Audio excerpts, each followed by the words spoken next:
My great-great-uncle on my father's side was George Guimont, who was a famous French pilot during the World War I. He was famous for his 53 victories, which was the most for any French pilot during that time. He was also famous for his acrobatic maneuvers. He invented a plane that had a mounted machine gun that was synchronized in the center of the propeller. It was very difficult to pilot the plane as it sent poisonous gas into the cockpit of the plane.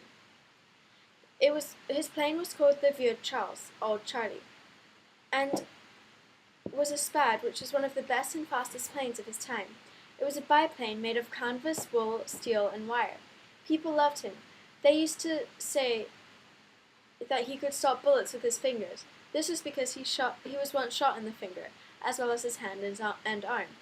Once he was in hospital for 3 months, and as soon as he got out, he was back fighting again. My grandmother told my father that he flew all the time and never had any rests. Sometimes he would maneuver his plane in such brilliant ways to display to the enemy, then allowed the enemy to surrender.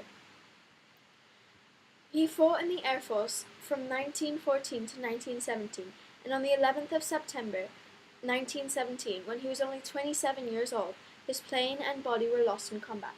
In fact, he was killed when he was alone, surrounded by Germans in his plane, and his plane was shot down. Years later, when they recovered his body, the German general gave him the highest honor in Brussels and was fully Prussian military guard. My great-grandmother, Yvonne Guimont, who was his sister, was also very respected during the World War II, with her work in the resistance. She would travel through France and show her ring, which had her family name, Guimont, which would allow her access during the resistance. She would also set up schools for refugees during the war. Once when she was traveling on a train through France, a German soldier stopped her to check her papers. When he realized that she was the sister of George Guimont, he said, "Your brother killed my father." She was very frightened, but then he said it was an honor.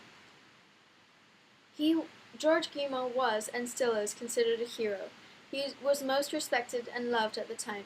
In fact, in Paris, there are streets and monuments and museums named after him to this day.